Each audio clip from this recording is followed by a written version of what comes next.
Hello students, कैसे हैं आप लोग। तो स्वागत है आप सभी का फिर से एक बार मेरे यूट्यूब चैनल पर। और आज हम लोग अपना अगला टॉपिक जो चैप्टर 6 चल रहा था क्लास 12 का, उसी में आगे बढ़ेंगे। मैंने जैसे भी आपको लास्ट वीडियो लेक्चर में बता दिया था कि हमारे जो टॉपिक चल रहे थे, लाइव क्लासेस में एक प्रॉब्लम क्रिएट होती थी, ज़्यादा नेटवर्क स्पीड लॉस हो रहा था बच्चों का, और काफ़ी सारी प्रॉब्लम्स और भी क्रिएट हो रही थी। कभी कभी कोई वीडियो नहीं सही चलता था, कभी कभी कोई ऑडियो नहीं आता था। तो इस वजह से मैंने सोचा कि सारे जो अपने टॉपिक है उनको वीडियो लेक्चर्स में रिकॉर्ड करके आप तक पहुंचाया जाए, और आप लोग रेगुलरली इन वीडियो लेक्चर्स को अटेंड करेंगे तो आपको कोई भी प्रॉब्लम नहीं होगा। ओके, तो आज हम लोग उसी के आगे बढ़ते हैं जहां पर हमने लास्ट खत्म किया था। लास्ट हम लोगों ने खत्म किया था कि आपका जो आंतरिक विद्रोध होता है उसको प्रभावित करने वाले कारक। तो आज हमारा जो अगला टॉपिक है उसको हम सबसे पहले लेते हैं। उससे पहले कुछ सूचनाएं जो आपको बता दी जाए। सूचनाएं कुछ ऐसी हैं कि आप जो भी ये क्लासेस ले रहे हैं, ये सारी क्लासेस या सारे वीडियो लेक्चर्स मेरे ब्रेन डेवलपर्स ऐप पर अब अवेलेबल रहेंगे, ठीक है। और ब्रेन डेवलपर्स ऐप पर रेगुलरली अगर आप वीडियो लेक्चर्स को देखना चाहते हैं या रेगुलर लाइव क्लास को लेना चाहते हैं तो आपको रजिस्ट्रेशन की रिक्वायरमेंट पड़ेगी, ठीक है। और रजिस्ट्रेशन की जो लास्ट डेट है वो 15 अगस्त है। अगर आप 15 अगस्त के पहले रजिस्ट्रेशन करा लेते हैं तो आपको कंटिन्यूसली वीडियो लेक्चर्स और लाइव क्लासेस, नोट्स, सारी चीजें अवेलेबल मिलती रहेंगी। 15 अगस्त के बाद आपको ये video lectures, live classes, notes और जो भी चीजें ब्रेन डेवलपर्स ऐप पर अवेलेबल हैं वो मिलना बंद हो जाएंगे, क्योंकि अभी फ्री सेशन चल रहा है 15 अगस्त तक। अगर आप रजिस्ट्रेशन करा लेते हैं तो 15 अगस्त के बाद भी आप इन क्लासेस को, इन वीडियो लेक्चर्स को देख पाएंगे। अदरवाइज काफी प्रॉब्लम होगी, ठीक है। उसके बाद फ्री क्लासेस ओवर हो जाएंगी और जिनका सिर्फ रजिस्ट्रेशन होगा केवल उन्हीं स्टूडेंट्स को वीडियो लेक्चर्स अवेलेबल रहेंगे, ठीक है। रजिस्ट्रेशन का कॉस्ट बहुत ज्यादा नहीं है, केवल 2000 रुपीज है। 1000 आपको अभी 15 अगस्त के पहले पे करना होगा और 1000 जो आपका होगा वो आप अक्टूबर के पहले मंथ में कर देंगे, ठीक है। चूंकि लॉकडाउन चल रहा है, सिलेबस काफी कम हो गया है, तो उसी के अकॉर्डिंग मैंने फीस को भी कम रखा है। आपका जो टोटल सिलेबस का कॉस्ट है वो 2000 रुपीज होगा, और इससे आपके हर एक वीडियो लेक्चर, हर एक टॉपिक का सिंगल वीडियो लेक्चर्स आपको इस ऐप पर अवेलेबल रहेगा। वीडियो लेक्चर्स रिलेटेड नोट्स भी आपको अवेलेबल हो जाएंगे, ठीक है। लेकिन उसके लिए आपको पहले रजिस्ट्रेशन कराना पड़ेगा, ठीक है। ओके, तो स्टार्ट करते हैं हम लोग। डेट याद रखिएगा, 15 अगस्त से पहले 15 अगस्त के बाद आपको वीडियो लेक्चर्स अवेलेबल नहीं रहेंगे। वो केवल उन्हीं स्टूडेंट्स को फिर दिखाई देंगे जिनका रजिस्ट्रेशन 15 अगस्त तक हो जाएगा। ओके, तो ध्यान रखिएगा, द डेट इज 15 अगस्त। तो बिफोर 15 अगस्त आप लोग सभी अपना रजिस्ट्रेशन इस ऐप पर करा लें। उसके लिए आपको 1000 रुपए का पेमेंट या तो मुझे ऑनलाइन मोड से या ऑफलाइन मोड से, किसी भी मोड से आप भेज सकते हैं। दोनों मोड से अवेलेबल रहेगा। ऑनलाइन मोड से अगर आप भेजना चाहते हैं तो मेरा जो नंबर है उसी नंबर पर गूगल पे अकाउंट और फोन पे अकाउंट बना हुआ है, और अगर आप ऑफलाइन मोड से देना चाहते हैं तो आप पर्सनली घर आकर भेज सकते हैं, ठीक है। ओके, स्टार्ट करते हैं हम लोग। तो अपना आज का जो सबसे पहला टॉपिक है वो है, हमारा टॉपिक हम बता देते हैं, सेल का विद्युत वाहक बल। सेल का विद्युत वाहक बल, सेल का विद्युत वाहक बल अगला जो टॉपिक है इस चैप्टर का, ठीक है। तो हम लोग स्टडी करेंगे सेल का विद्युत वाहक बल। इसमें क्या हमको पढ़ना है, क्या हमारे टॉपिक है, उनको हमको स्टडी करना है, ठीक है। तो स्टार्ट करते हैं इस टॉपिक को। सेल का विद्युत वाहक बल है क्या। सबसे पहले मैं एक डायग्राम से आपको जरा सा समझा दूं, कैसे आप समझेंगे सेल का विद्युत वाहक बल है क्या, किस तरीके से आप उसको समझेंगे, जरा देखिए। सपोज करिए एक बैटरी है, ठीक है। इस बैटरी का कुछ आंतरिक प्रतिरोध हो गया स्मॉल आर, ठीक, और इसको एक बाह्य प्रतिरोध के साथ हमने जोड़ दिया आर, ठीक है। जब बैटरी से आप जोड़ेंगे तो इस परिपथ में एक धारा बनेगी। सपोज कर लीजिए वो धारा कितनी है, आई। एक बैटरी है, ठीक है, जिसका विद्युत वाहक बल कितना है, ई, ठीक है। और ये जो आई है, ये धारा बह रही है, जब हमने इस बैटरी को जोड़ा तो विद्युत वाहक बल जो बैटरी का ई था उसके कारण एक धारा इस परिपथ में बहने लगी। यहाँ पर एक बाहरी प्रतिरोध लगा है आर, ये आपका कैसा है, बाहरी प्रतिरोध, ठीक है। और आपका जो स्मॉल आर है उसको हम लोग क्या कहते हैं, उसको हम लोग कहते हैं आंतरिक प्रतिरोध। क्या कहते हैं, आंतरिक प्रतिरोध, ठीक। अब हमको करना क्या है, हमको समझना है बहुत अच्छे ढंग से कि जब धारा बहेगी तो धारा को इस आंतरिक प्रतिरोध और बाह्य प्रतिरोध के अगेंस्ट क्या करना पड़ता है, वर्क करना पड़ता है। जब भी इस परिपथ में धारा बहती है तो धारा को आंतरिक प्रतिरोध स्मॉल आर और बाहरी प्रतिरोध कैपिटल आर के विरुद्ध कुछ कार्य करना पड़ता है। ये जो प्रतिरोध होता है धारा के प्रवाह को क्या करता है, अवरुद्ध करता है, रुकावट पैदा करता है। तो होता क्या है इस परिपथ से, अब डेफिनेशन की बात करेंगे हम। डेफिनेशन क्या हो जाएगी, ये तो थोड़ा सा एक लॉजिकल वे हो गया कि अगर आपको इस परिपथ में धारा प्रवाहित करनी है तो जो प्रतिरोध लगे हुए हैं, बाहरी प्रतिरोध और आंतरिक प्रतिरोध क्या करता है, धारा के मान में रुकावट पैदा करता है, धारा के मान का विरोध करता है। तो डेफिनेशन क्या बन जाएगी, डेफिनेशन होगी कि परिपथ में, ये मैं परिभाषा लिख रहा हूं, परिपथ में एकांक आवेश को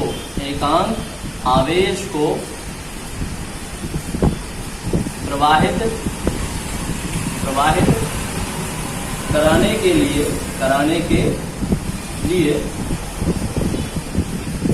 एकांक आवेश को प्रवाहित कराने के लिए परिपथ में सेल द्वारा जो कार्य किया जाता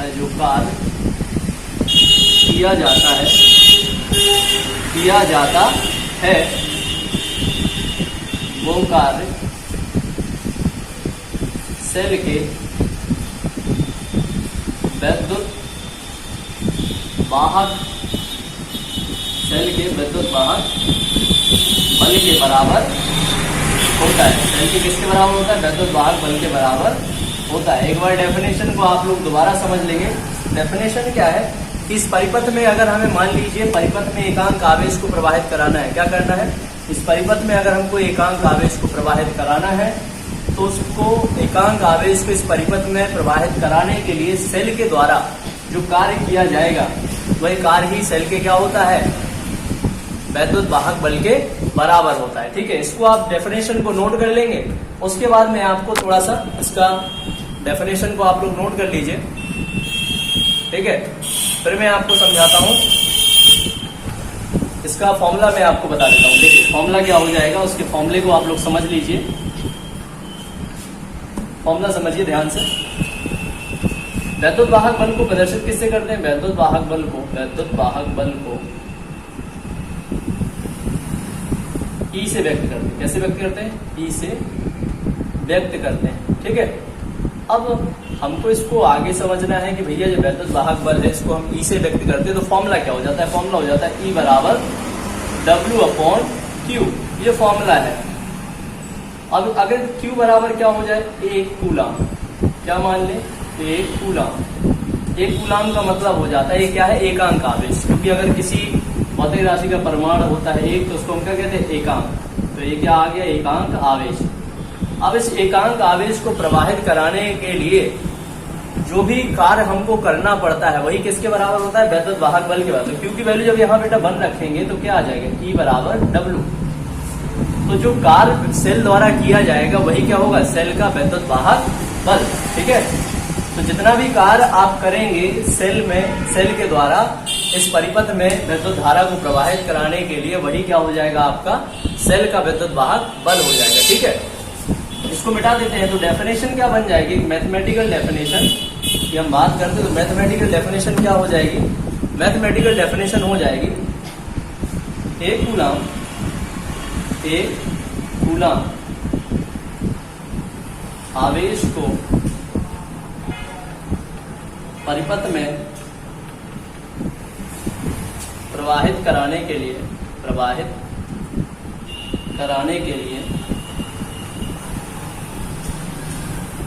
1 जूल कार्य की आवश्यकता हुई। 1 जूल कार्य करना पड़ा। कितना कार्य करना पड़ा, 1 जूल कार्य करना पड़ा। तो सेल का विद्युत वाहक बल क्या हो जाए, सेल का वैद्युत वाहक बल क्या हो जाएगा, 1 जूल प्रति कूलाम। क्यों, क्योंकि फॉर्मूला आप देख लीजिए, कार्य का मात्रा क्या होता है, जूल होता है, और आवेश का मात्रा क्या होता है, कूलाम। तो कितना वैद्युत वाहक बल होगा, 1 जूल कूलाम। क्योंकि आप यहाँ देखते हैं किया गया कार्य ही किसके बराबर होता है, वैद्युत वाहक बल के। तो वैद्युत वाहक बल कितना होगा, 1 जूल प्रति कूलाम होगा। ये इसकी मैथमेटिकली या गणितीय परिभाषा हो गई। ठीक है, इसको आप लोग नोट कर लेंगे। उसके बाद हम लोग आगे बढ़ते हैं अपने अगले टॉपिक पर। टर्मिनल विभवांतर क्या होता है, ये अभी हमने पढ़ा सेल का विद्युत वाहक बल। छोटा सा एक टॉपिक और बता देता हूँ बीच बीच में, कुछ एग्जाम्पल। एक नोट है, उस नोट को भी आप नोट कर लीजिए। थोड़ा सा अजीब लगता है नोट को नोट करना है, चलिए इसको मैं मिटा दूं, यहाँ लिख देता हूँ। नोट सिंपल सा है कि आपके जो सेल होते हैं, कई प्रकार के सेल होते हैं, ठीक है। तो हर एक सेल का जो विद्युत वाहक बल होता है वो क्या होता है, अलग अलग। जो आपका जैसे सबसे ज्यादा यूज जो सेल हम लोग करते हैं, शुष्क सेल, जो बाजार में आप लोग खरीदते हैं, 5 रुपए के, 7 रुपए के, 10 रुपए के आते हैं, उनका जो विद्युत वाहक बल होता है, उनका विद्युत वाहक बल होता है बेटा 1.5 वोल्ट। कितना होता है, 1.5 वोल्ट। आपका जो डेनियल सेल होता है, कौन सा cell, Daniell cell, Daniell cell. तो डेनियल सेल का जो विद्युत वाहक बल होता है वो कितना होता है, 1.08 वोल्ट, ठीक है। ऐसे ही आप बात करें लेक्लांसे सेल की, लेक्लांसे सेल, तो उसका भी जो विद्युत वाहक बल होता है वो कितना होता है, उसका ही विद्युत वाहक बल अगर बात करी जाए तो 1.08 वोल्ट। हर एक सेल का जो विद्युत वाहक बल होता है वो अलग अलग होता है, ठीक है। विभिन्न सेलों के लिए विद्युत वाहक बल अलग अलग हो सकता है। और कितना हो सकता है ये आपको दिया गया है। शुष्क सेल जो हमारे घरों में उपयोग होते हैं, जो बैटरी लगती है, वो आपकी शुष्क सेल है, और उसका विभवांतर कितना होता है, 1.5 वोल्ट। जो 5 रुपए का आता है ना, रिमोट में यूज होता है, उसका लिखा होता है, उस पर आप चेक कर सकते हैं। डेनियल सेल क्या होता है, 1.08 वोल्ट। ऐसे ही लेक्लांसे सेल भी 1.08 वोल्ट, ठीक है। तो ये टॉपिक यहाँ पर कंप्लीट होता है। इसके बाद हम लोग अपना अगला टॉपिक स्टार्ट करते हैं, जो कि है टर्मिनल विभवांतर। टर्मिनल विभवांतर क्या होता है, इसको हम लोग टर्मिनल वोल्टेज भी कहते हैं इंग्लिश में। अब हम उसको स्टडी करेंगे। तो इसको मैं मिटा देता हूँ, ठीक है। आप लोगों ने नोट कर लिया होगा ऑलमोस्ट। अब मैं रफ कर दे रहा हूँ इसको, और हम लोग अब पढ़ते हैं टर्मिनल विभवांतर। जो अगला टॉपिक है हमारा वो क्या है, टर्मिनल विभवांतर, ठीक है। तो हम लोग टर्मिनल विभवांतर को स्टडी करेंगे। तो फटाफट आप लोग हेडिंग डाल दीजिए, टर्मिनल विभवांतर, टर्मिनल विभवांतर, विभवांतर, ठीक है। उसको इंग्लिश में टर्मिनल वोल्टेज भी कहते हैं, टर्मिनल वोल्टेज। इंग्लिश में क्या कहते हैं हम लोग, टर्मिनल वोल्टेज कहते हैं इसको। इंग्लिश में कहा जाता है टर्मिनल वोल्टेज, ठीक है। अब आप लोगों को क्लियर दिख रहा होगा, ठीक है। हल्का सा कैमरा का सेटिंग डिस्टर्बेंस हो गया, अब क्लियर दिखाई दे रहा होगा। टर्मिनल विभवांतर, इसको हम लोग क्या कहते हैं, टर्मिनल विभवांतर कहते हैं, ठीक है। तो इसके स्टार्ट करते हैं हम लोग डेफिनेशन को। सबसे पहले डेफिनेशन क्या होती है उसके बारे में बात कर लेते हैं, टर्मिनल विभवांतर है क्या, उसके बाद हम इसको स्टडी करेंगे, ठीक है। तो टर्मिनल विभवांतर के बारे में अगर मैं बात करूं तो पहले डेफिनेशन में आपको बता दूं कि विद्युत वाहक बल टर्मिनल विभवांतर नॉर्मली हम कह भी सकते हैं बराबर है या नहीं भी है, दोनों केस। तो सबसे पहले परिभाषा की बात करते हैं। किसी भी एकांक आवेश को किसी भी परिपथ में एक टर्मिनल से, यानी बैटरी के एक टर्मिनल से दूसरे टर्मिनल तक प्रवाहित कराने में जो कार्य करते हैं, वही कार्य आपका क्या होता है, या जो ऊर्जा देते हैं वही ऊर्जा किसके बराबर होती है, टर्मिनल विभवांतर के आंकिक मान के बराबर होती है। जरा डेफिनेशन पहले सुन लीजिए। टर्मिनल विभवांतर की डेफिनेशन क्या है, एकांक आवेश को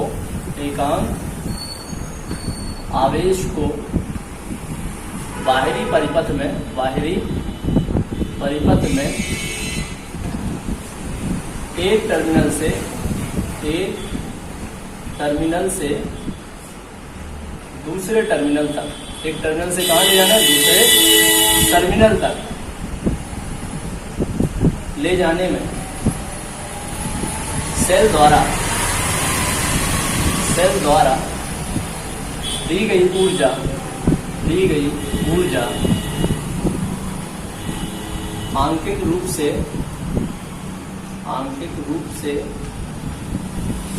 टर्मिनल विभवांतर के बराबर होती है, टर्मिनल विभवांतर के बराबर होती है, ठीक है।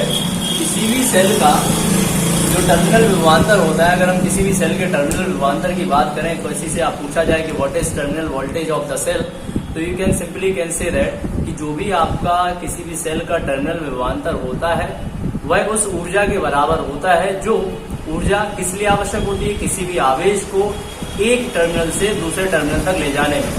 किसी भी आपका जो आवेश है कोई भी आपका आवेश अवेलेबल है, अगर उस आवेश को आपको बाहरी परिपथ में एक टर्मिनल से दूसरे टर्मिनल तक लेके जाना है, बैटरी के एक टर्मिनल यानी धनात्मक टर्मिनल से आपको ऋणात्मक टर्मिनल तक लेकर जाना है, तो वहां तक ले जाने में जो हम कार्य करते हैं, बाहरी परिपथ में जो हमको कार्य करना पड़ता है, वही कार्य या वही दी गई ऊर्जा किसके बराबर होती है? बैटरी के या सेल के टर्मिनल विभवांतर के बराबर।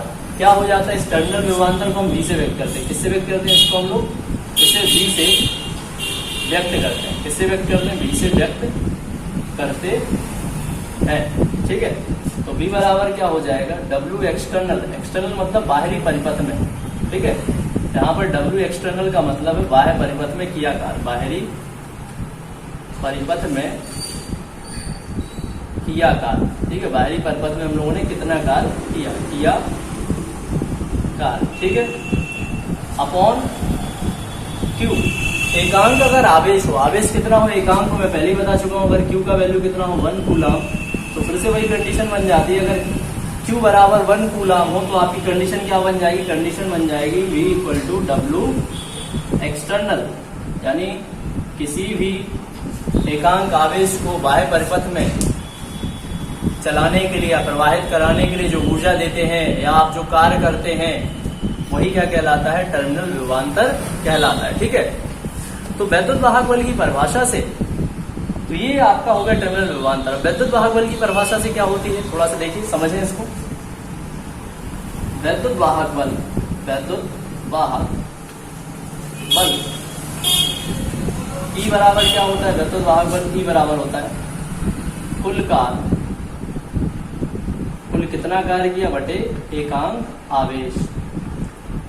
ठीक, कौन सा आवेश? एकांक आवेश। ठीक, अब एकांक आवेश का मतलब क्या होता है? एकांक आवेश अगर दिया गया तो Q बराबर 1 कूलाम। ठीक है, डेफिनेशन अगर आपने लिख ली हो तो मैं थोड़ा इसको आगे आपको एक्सप्लेन करूं।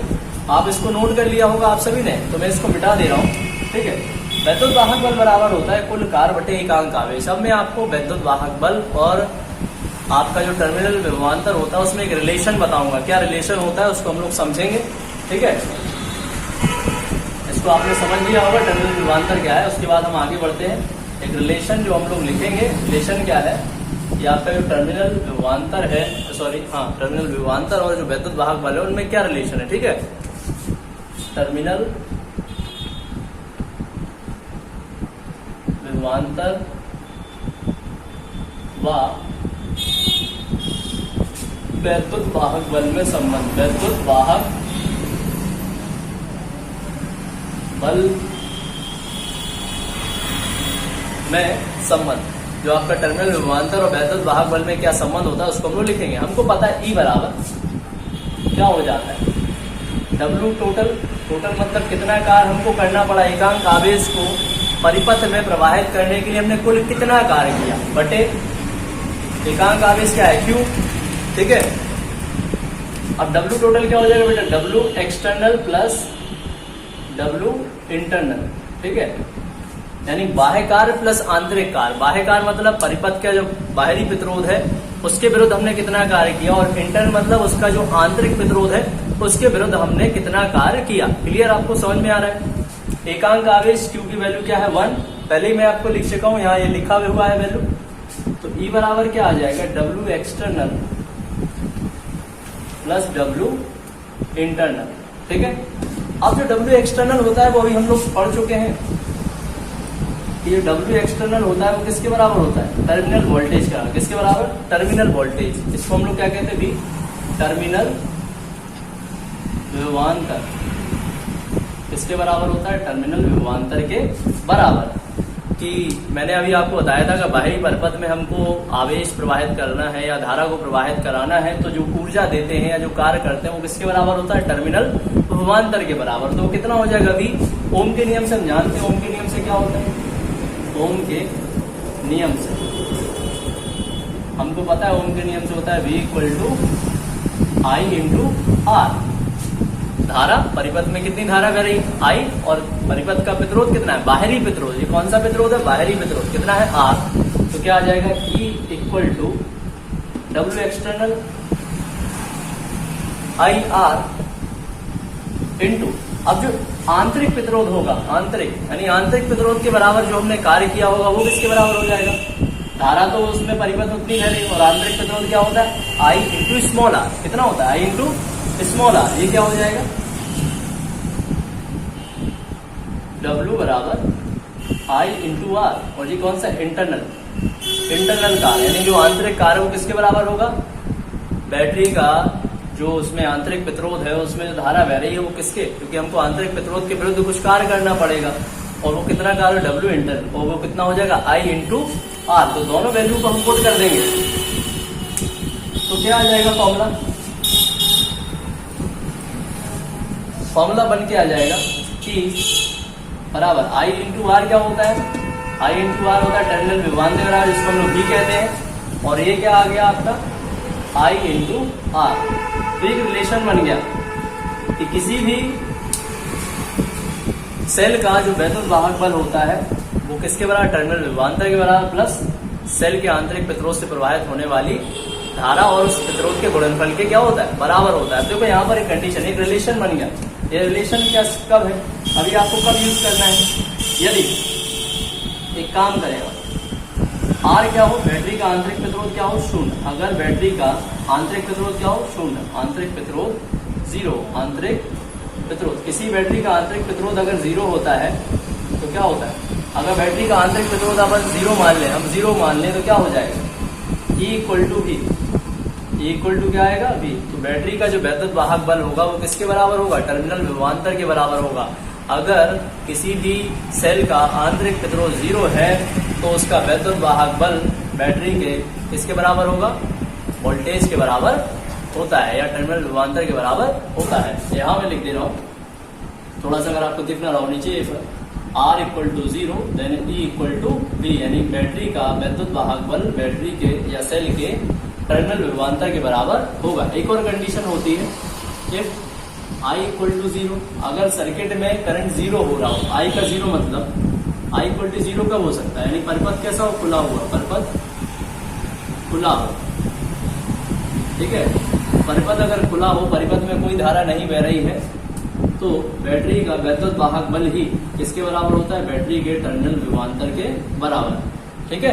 अगर परिपथ में कोई धारा नहीं बह रही है तो बैटरी का जो वैद्युत वाहक बल होगा वही उसके टर्मिनल विभवांतर के क्या होता है? बराबर होता है। इसको भी आप नोट कर लें, फटाफट इसको नोट करें। तो इसके बाद हम लोग अपना अगला टॉपिक स्टार्ट करें। आप सभी को क्लियर समझ में आ गया? एक इंपॉर्टेंट रिलेशन था। अब ये कंडीशन कब है? ये भी कंडीशनल है। कंडीशन क्या है यहाँ पर? जब बैटरी से या सेल से ऊर्जा ली जा रही हो, ठीक है, उस कंडीशन में है। मतलब जब बैटरी को हम यूज कर रहे हैं, उस पर धारा प्रवाहित करा रहे हैं, परिपथ में धारा यानी बैटरी का उपयोग कर रहे हैं, सेल का उपयोग कर रहे हैं, कोई पंखा चला रहे हैं, कोई भी इलेक्ट्रिक इंस्ट्रूमेंट यूज कराया जा रहा है, बैटरी का उपयोग करके चलाया जा रहा है, तब V equal to V plus I into R वहां पर हम लोग यूज करते हैं। लेकिन यदि जब सेल को चार्ज किया जा रहा हो, क्या किया जा रहा हो? चार्ज किया जा रहा हो, तो उस स्थिति में ये फॉर्मूला बदल जाता है। इक्वल टू क्या आ जाता है? V minus I into R, ठीक है।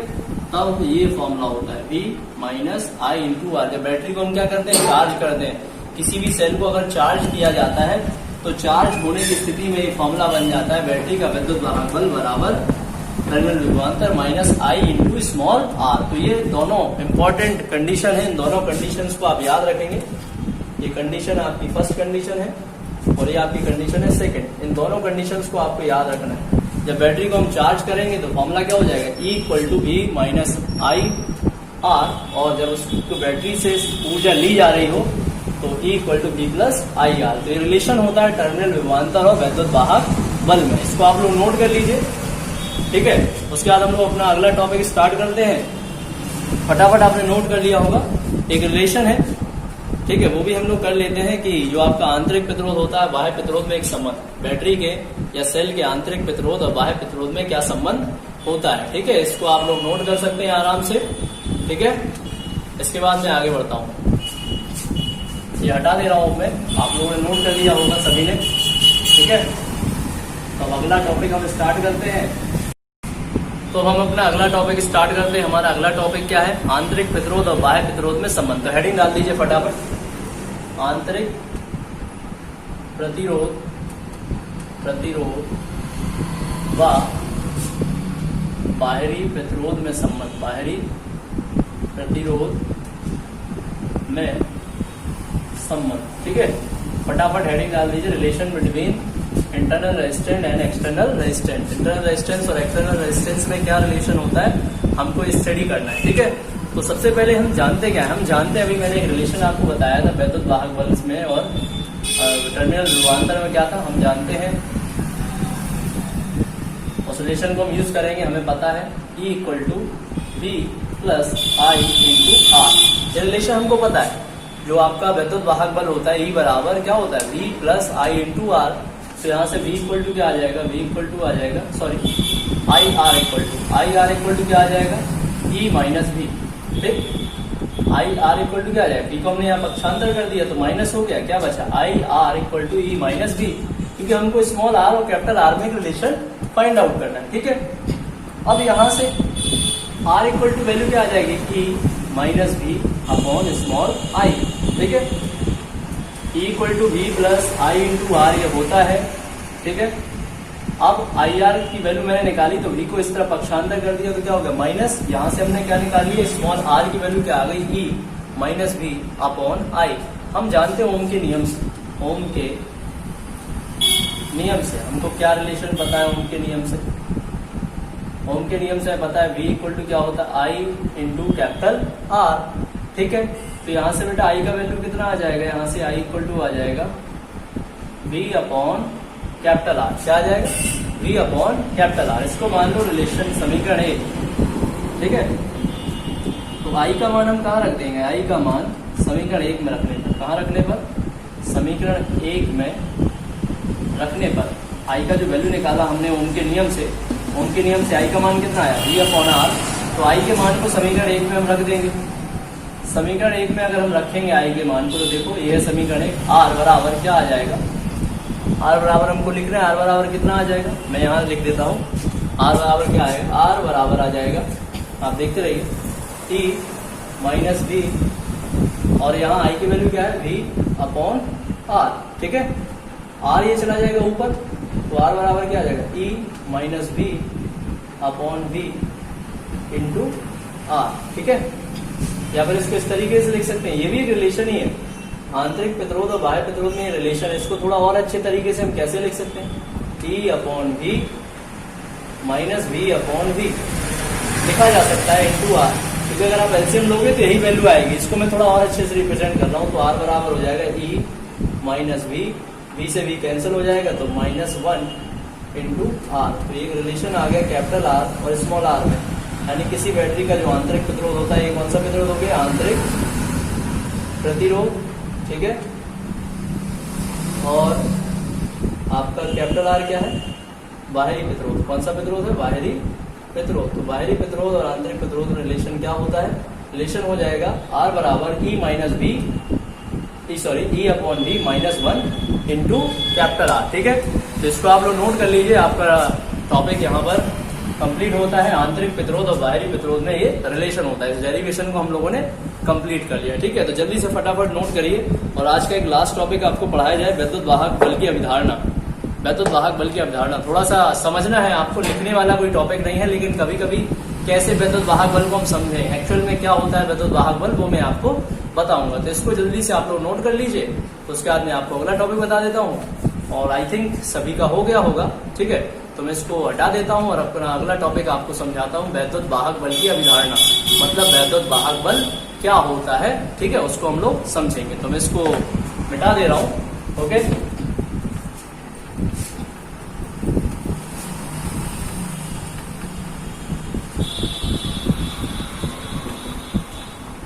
चलिए इसको मिटा दें हम और अगला टॉपिक अपना स्टडी करें। तो अगला टॉपिक हमारा क्या है, वैद्युत वाहक बल की अवधारणा, ठीक है। वैद्युत वाहक बल की अवधारणा, वैद्युत वाहक बल की अभिधारणा। ठीक है, हमको सिर्फ समझना है, ये जो टॉपिक है केवल समझना है, कोई लिखना नहीं। एक्चुअल में क्या होता है वैद्युत वाहक बल, उसको हम लोग थोड़ा अच्छे समझेंगे, अच्छे ढंग से, और ज्यादा कुछ नहीं हमको करना है। सबसे पहले आप लोग डायग्राम बना लें। मैं यहाँ पर एक डायग्राम बना दे रहा हूँ। ठीक है, तो डायग्राम को आप लोग बना लें।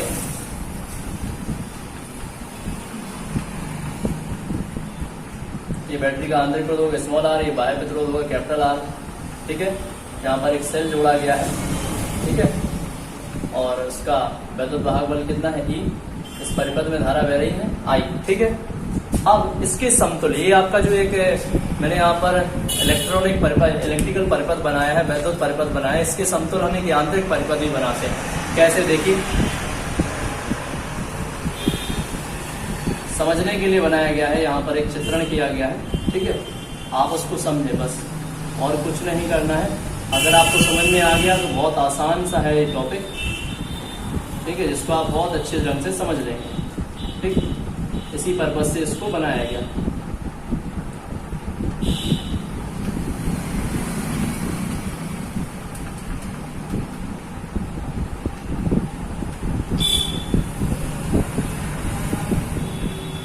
ठीक है, बहुत ही अच्छा टॉपिक है, इंटरेस्टिंग, और हमको समझ में भी जल्दी आ जाएगा। जहाँ तक मेरी इच्छा है, आप लोगों को बहुत आसानी से ये टॉपिक समझ में आने वाला है। ठीक है, तो उसको हम लोग समझेंगे फटाफट अच्छे तरीके से। ये जल भरा हुआ है। ठीक है, और ये गेंद है, और एक कोई व्यक्ति है यहाँ पर। ठीक है, कला मेरी उतनी अच्छी नहीं है, तो आप ये ना समझे कि सर को कला बनानी नहीं आती। ठीक है, जैसी मेरी कला है मैं उसी हिसाब से आपको समझा दूंगा।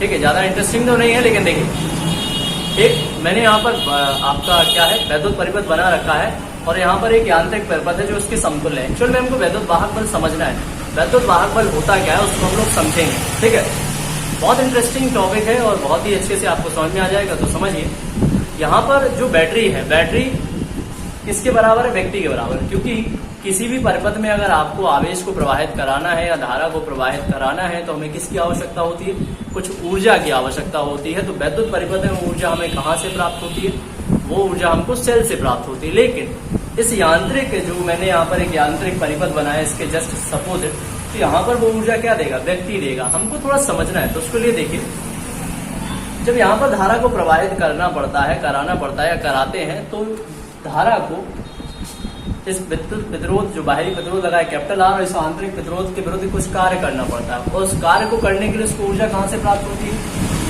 सेल से। सेल लगातार आवेश को क्या देता है, ऊर्जा प्रदान करता है, जिससे वो आवेश इस परिपथ में इस प्रतिरोध के विरुद्ध और इस आंतरिक प्रतिरोध के विरुद्ध क्या करता है, कार्य करता है, और अपने प्रवाह को एक समान बनाए रखता है। ठीक है, लेकिन अब उसके समतुल्य देखिए कैसे होता है। क्या है कि यहाँ पे जो मैंने आंतरिक यानी परिपथ बना रखा है, उसमें क्या हो रहा है, ये गेंद है, और गेंद के प्रवाह को अगर हमको लगातार बनाए रखना है, यहाँ पर जल भरा हुआ है, होता क्या है, हमें गेंद को जमीन से उठाएंगे और यहाँ रख देंगे। वो गेंद धड़कते हुए कहाँ पहुंचेगी, इस द्रव में, और द्रव क्या करेगा, द्रव गेंद पर क्या लगाएगा, एक विरोध लगाएगा, विरोधी बल अप्लाई करेगा। श्यानता के कारण गेंद पर क्या लगेगा, एक विरोधी बल कार्य करेगा, जिससे गेंद का वेग क्या होगा, कम होगा। ठीक है, अब उसको ये ऊर्जा मिली कहाँ से, ये ऊर्जा हमने दी, हमने कुछ कार्य किया। जब हम यहाँ से उठा के गेंद को यहाँ रखेंगे तो कुछ कार्य करेंगे, और वो कार्य ऊर्जा के रूप में इस गेंद में क्या हो जाएगा, संचित हो जाएगा। अब यहाँ पर चूंकि कुछ ऊंचाई पर यहाँ गेंद रखी है, तो इसमें कुछ ऊर्जा है, जो ऊर्जा यहाँ पर संचित है, उस ऊर्जा का उपयोग हम किस में करते हैं, वो गेंद उस ऊर्जा का उपयोग जो जल के कारण या इस द्रव्य के कारण एक विरोध बल कार्य कर रहा है, श्यानता के कारण एक विरोधी बल कार्य कर रहा है, उसको ओवरकम करने के लिए, उसके विरुद्ध कार्य करने में वो गेंद अपनी उस ऊर्जा क्या कर लेती है, इस्तेमाल कर लेती है, और गेंद फिर एक नियत वेग से नीचे आती है, और लगातार गेंद का प्रवाह बना रहता है। तो उस प्रवाह को लगातार बनाए रखने के लिए व्यक्ति को लगातार इस गेंद को उठा के यहाँ रखना होगा, मतलब एक कार्य करना पड़ेगा, और ये कार्य करने जब करता है तो गेंद को क्या मिलेगी, कुछ ऊर्जा प्राप्त होगी, और उस ऊर्जा को गेंद कहाँ इस्तेमाल करती है, यहाँ पर जो विरोधी बल कार्य करते हैं उसके वेग को कम करने में, उसमें वो इस्तेमाल कर लेती है, और अपने प्रवाह को एक समान बनाए रखती है। ठीक वैसे ही यहाँ पर होता है।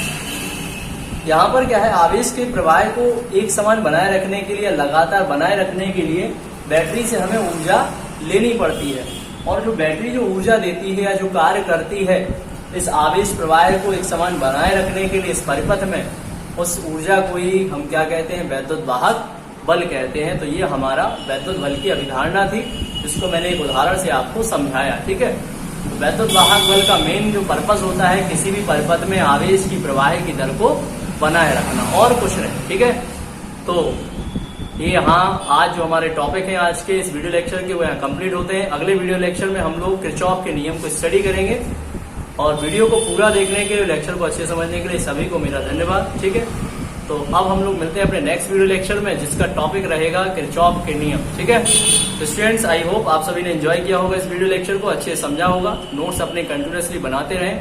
आपको पर डे वीडियो लेक्चर्स, नए नए वीडियो लेक्चर्स जो आपके टॉपिक हैं, कंटिन्यूअसली ब्रेन डेवलपर्स ऐप पर अवेलेबल मिलते रहेंगे। ठीक है, लाइव क्लासेस भी होंगी। लाइव क्लासेस में जब आपके कोई डाउट होंगे तो मैं टाइमिंग आप लोगों को बता दूंगा, तो लाइव क्लासेस भी हम लोग लेंगे।